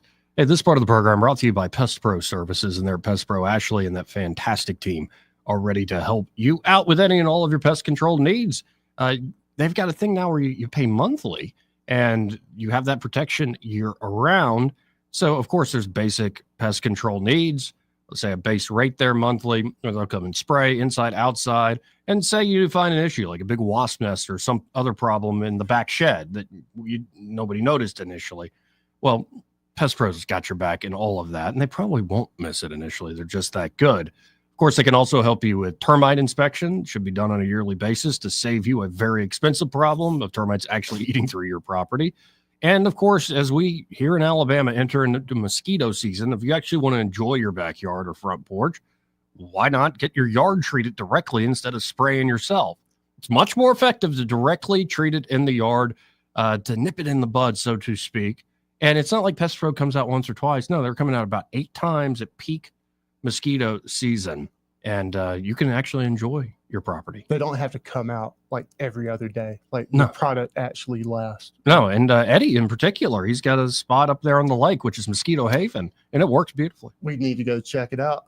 So y'all check out Pest Pro Services today. You can always learn more about them at ppsriverregion.com or search for Pest Pro Services on the Book of Faces or just call them direct, 265-9990. That's 265-9990. When you want to know, call a pro, Pest Pro Services, and be sure to tell Ashley and that fantastic team that Joey, that fellow on the radio, sent you. He may not know whether he's coming or going, but whether you're going to work or coming home, Greg Budell is there. Mornings, 6 till 9, and afternoons, 3 till 6. Only on News Talk 93.1 FM, WACV. This is your roving reporter, and today I am talking with an elk. Hey man, Mr. Elk, I was just wondering, what do elk do to take care of their money? Well, like most smart folks, we call David Erdis. You mean Alabama's most favorite asset preservationist? That's him, man. We call him up at 334-279-7431 or 205-479-0839. I see. Yes, he is our preferred money man. The money man with the money plan. You've been paying attention. Well, could you give us those numbers one more time? 334-279-7431 or 205-479-0839. And I just want to try to give you a heads up, man. Oh, what's that? I'm not an elk. Not an elk, huh? Well, then, pray tell, what are you? Knights of Columbus. I am not even going to make a comment. Well, the baby liked it. iTaco has delicious, authentic Mexican food. Enjoy breakfast, lunch, and dinner at iTaco. Tasty shredded beef street tacos, even lamb tacos on Saturdays. That's iTaco on Decker Lane, right across from Arrowhead off the Atlanta Highway. For too long, Alabama's statewide news companies have shamed us for our conservative Christian values. Alabama deserves a news company that cherishes our culture, a company that isn't bought and paid for by the powers that be. 1819 News is that company. Run by Alabamians for Alabamians, 1819 News celebrates what is good and beautiful about our state while exposing those who work against our values in secret. Just go to 1819news.com to learn more. Subscribe to our newsletter. That's 1819news.com. Alabama weather will never fail to surprise you. Our lawns hardly get a chance to have any downtime. And as usual, it's already time to start getting ready for spring. This year, save the hard work and aggravation and call Alabama Lawns, the River Region's leader in weed control and fertilization services. What makes Alabama Lawns the River Region's best? It's the people. They have the experience, education, and commitment to customer satisfaction. Ask your neighbors. Alabama Lawns has been the Montgomery Advertiser's Reader's Choice Award winner 13 years in a row. The Alabama Lawn staff is made up of long-term employees and agronomy graduates, and the staff at Alabama Lawns attend annual continuing education classes. It pays to have someone that knows southern grass types and how to keep them green and flourishing. Call Alabama Lawns today at 272-7171 and let them show you real value in a lawn maintenance service. Alabama Lawns, the company with black trucks and green lawns. 272-7171. Hello, everyone. Robbie Pelt with Capital City Roofing.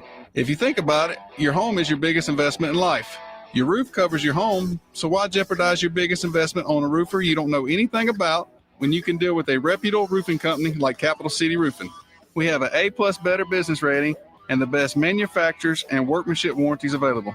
We do all residential and commercial roofing applications that are certified through the manufacturer to ensure you get the best material and workmanship money can buy. We also have your project in our best interest before and after construction has been done. Don't hesitate to call us if you have any roofing issues or questions. We will match any of our competitors' price and give you the same great workmanship warranty. We also give free estimates. Give us a call today and let us show you the difference. 277-3311. That's 277-3311. Or you can check us out on the web at www.capitalcityroofing.com. Capital City Roofing. We capitalize the roofing industry. This hour of news and views is brought to you by our good friends at Cole Plumbing, 279-8919. Cole Plumbing is number one in the number two business. You don't have to dig a hole. They have proprietary pipelining technology. Ask them about their tankless water heaters. Remember, when you have trouble with your bowl, call on Cole. Rich Thomas Weather, a service of Wiley Sanders Truck Lines, where over-the-road dump truck drivers are needed right now. Home twice a week and every weekend, must leave early on Sunday with Blue Cross Blue Shield. Call them now at 855-777-9785. Rich Thomas Weather. Still April, but feeling more and more like summertime, right? Today's high temperature up to about 87, a sun and cloud mix, and more spotty afternoon and evening showers and storms around. But the rain chances are not great. Good luck. Tonight's low in the 60s, probably low to mid 60s. I've got us up to about 88 to 90 on Friday, Saturday, with maybe some isolated storms, but not many. Then mostly sunny, near 90 on Sunday. From the Blue Water Weather Center, this is Rich Thomas. Budget Floors and More is your low price leader for everything you need for flooring and DIY flooring installation supplies. For the best prices on luxury vinyl plank, carpet, ceramic tile, flooring installation supplies, and more, shop Budget Floors and More, Hunter Lane across from Del Rey to Publix. Live local talk, the River Region's only 24-hour News Talk FM station. News Talk 93.1 FM WACV.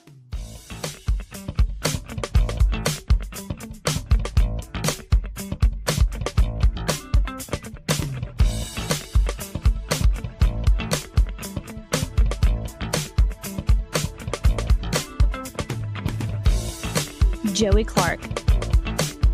Welcome back. We have some breaking news. Credit to Grayson Everett and Yellowhammer News. Here's the headline. Tuberville running for governor of Alabama in 2026. U.S. Senator Tommy Tuberville is running for governor of Alabama in 2026, according to reports confirmed by Yellowhammer News. Back in state, while Congress is in recess, Tuberville told a group of donors at a private event on Wednesday night that his mind is officially made up. Rather than seeking re-election to the U.S. Senate, he is ready to run his next race in Alabama and intends to stay here. An official campaign announcement is imminent in the coming weeks, but latest reports offer insight into a finalized decision by Tuberville, who has been privately discussing jumping into the 2026 gubernatorial race for some time. Tuberville was interested first in running for governor during the 2018 cycle, but decided against it when Kay Ivey chose to run for the office she constitutionally stepped into following Bentley's resignation. I love all my staff equally. Whew. Last time Tuberville was on a statewide ballot in Alabama, he demolished former incumbent and Democrat U.S. Senator Doug Jones in the November 2020 general election with 60% of the vote. Thank goodness. And Doug Jones is still salty about that. You know what I mean? Like, you still see him throw barbs at Tuberville publicly. Man, the dude better be glad he got his 30 seconds of fame. And of course, Tuberville defeated former U.S. Senator Jeff Sessions earlier that year in a GOP runoff election by an even higher margin. Remember that Sessions ad where he put on the MAGA hat and tried to be like, give Trump a big old hug, and it just went, oh, was man. this after the president stiff-armed him? Yeah. Yeah, it was like, poor man. Hey, newsflash, if you're running in the Alabama primary and your team consists of Jeff Sessions people, probably not ideal. But by the way, though, the further we get away from Sessions is the first sitting senator to support Trump in 2016. He's going to be the attorney general. And the further we get away from all that, what happened with Russiagate, Jeff Sessions got screwed. He man. did. But he got screwed royally. The perception of him not acting in Trump's best interest is still lingering in a lot of I know, voters' but minds. I'm trying to say that I don't think Sessions acted in his own best interest. I think he got screwed by the people around him by taking their advice. I think he did what he thought was actually the correct thing. Sure, but I'm saying there were folks who led him in that direction. Oh yeah. But yeah, you saw even with Sessions having a great name for all those years as a senator, that really hurt him. But Tuberville recently reported having a little over $628,000 cash on hand in his FEC war chest as of Q1 of this year, which cannot be purposed towards his campaign for governor in 2026. With Tuberville's decision to run for governor in 26, his Senate seat will also become open, to which you got to wonder. I mean, this is pretty confirmed private dinner. This has been talked about for a while. We had running bet on the show between Craig and Eddie. And, of course, I wrote about it last week, just saying, Coach, if you're going to do this, do it big and bold. Don't just put your name on the usual thing we've been doing in Alabama. Do it big and bold, Alabama first. It's a populist agenda. And I think the people of the state will love it. And you can actually make some bold change that will be great.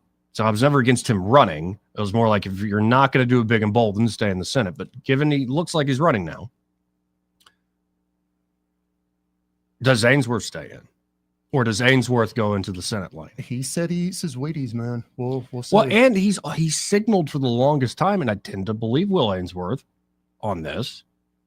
I tend to believe him in general, but on this in particular, he said, my aspirations to be governor, to be governor. I think he has to run for governor. Right. I don't think he wanted to just climb the ladder and like, I'll go run for Senate. Now, maybe folks behind the scenes can convince him, no, you'll have a great gig in the Senate and you could win. But then, of course, does Steve Marshall get in? I think so. I'm 99.99% confident Steve Marshall gets in. He'll be a very strong candidate in that race. I believe there will also be, no shock here, a dark horse is not on everyone's radar right now. Well, I was thinking, who just ran for Congress? Does Caroline Dobson run for Senate? Strong possibility there. I bet you it's somebody who's never been elected before. When you do have to wonder who gets out of the way. Go, I'm not even trying against Tuberville in a GOP primary. Well, I've seen some comments from former Secretary of State directed at another Secretary of State. Oh, yeah, John Merrill, too. So it seems like that one's kind of shaping up there, maybe just wanting to lean back into the old They'll both be running for lieutenant governor, essentially, yeah. Below that, you got Andrew. Well, what Soros. about Rick Pate? Agriculture. Yeah. I think that's kind of his lane to choose. Yeah, no, and he'd never officially announced. He was just forthright. Folks said, everybody knows you can't trust Yellow Belly News. I think Grayson's got a scoop on this one, so good for him. Yeah, I'm pretty certain you can trust the source on that one. Don't let them listen, or don't let them get to you, Grayson. Keep doing it. Oh, man. And so, yeah, I think Rick Pate was like, I'm thinking about it. I'm praying about it. I don't see him trying to challenge Tuberville. I've heard through the grapevine that he may have already been tapped for something else, more of an appointment type position here in the state. Right. There's going to be so many deals made behind the scenes on this, folks. No, he'll be strong. Oh, I agree. Listen, I've heard, I like Rick Pate. I've heard from people say flat out before Tuberville formally announced that he would be the only person who could beat Ainsworth in the race for governor. I've heard people say that. Sure. And knowing how that would have been fascinating in and of itself, the different factions, Alpha versus BCA, all that sort of stuff. But I guess we'll have to wait.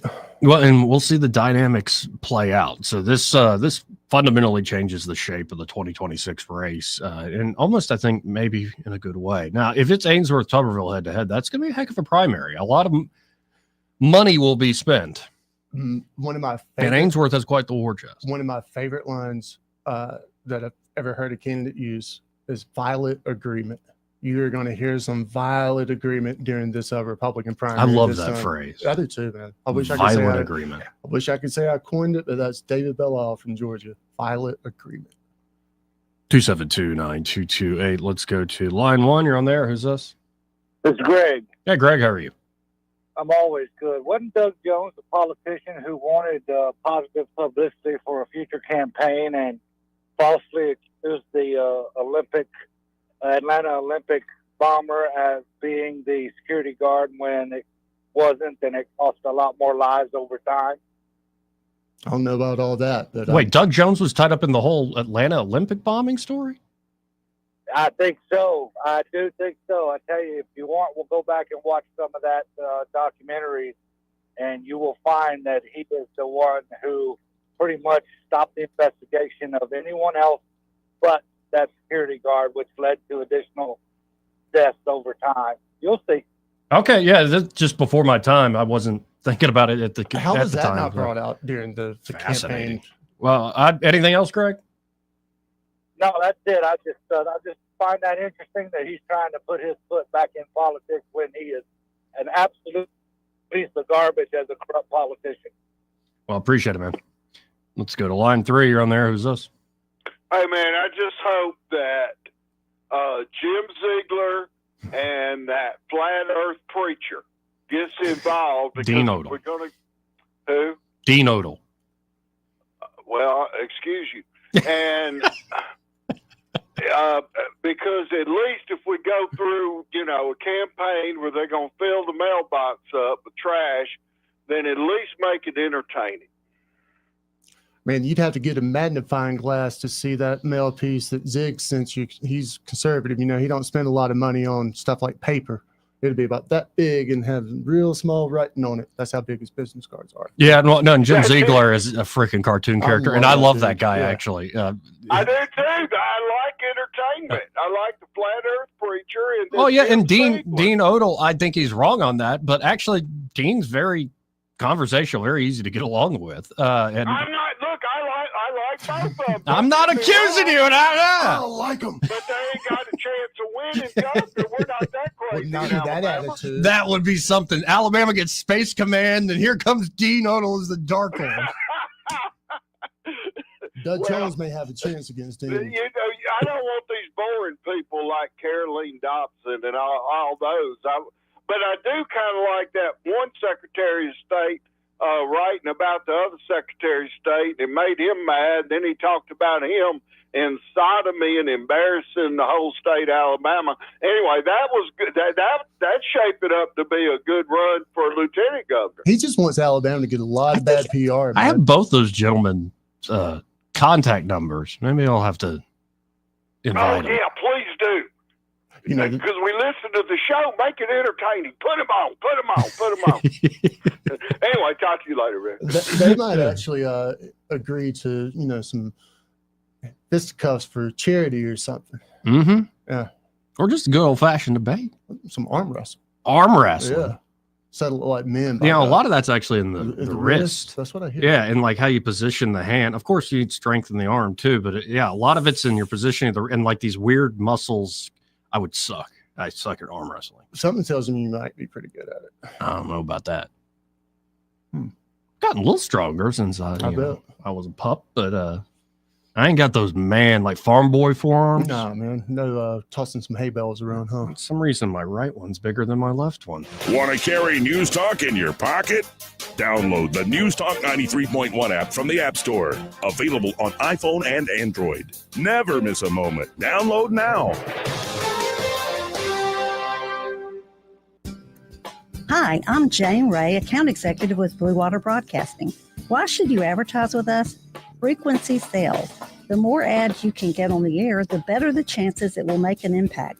Radio allows advertisers an inexpensive way to get their voices heard over and over again. Contact me, Jane Ray, by going to bluewaterbroadcasting.com to find out more. Blue Water Broadcasting, local folks helping local business. Come on down to Epicure and Jack's Tavern, where Southern comfort meets culinary delight. For just $9.99, seniors can enjoy their lunch meat special with 3 hearty sides, including a drink and bread. Regular sizes are just $13.99. Remember, at Epicure and Jack's, they make every dish from scratch every day. This isn't fast food, it's fresh food, crafted with care. Join them for a taste of the South, only at Epicure and Jack's Tavern. This hour of News and Views is brought to you by our good friends at Cole Plumbing, 279-8919. Cole Plumbing is number one in the number two business. You don't have to dig a hole. They have proprietary pipelining technology. Ask them about their tankless water heaters. Remember, when you have trouble with your bowl, call on Cole. On FM, on your smartphone, and online, the River Region's most trusted voice. News Talk 93.1 FM, WACV.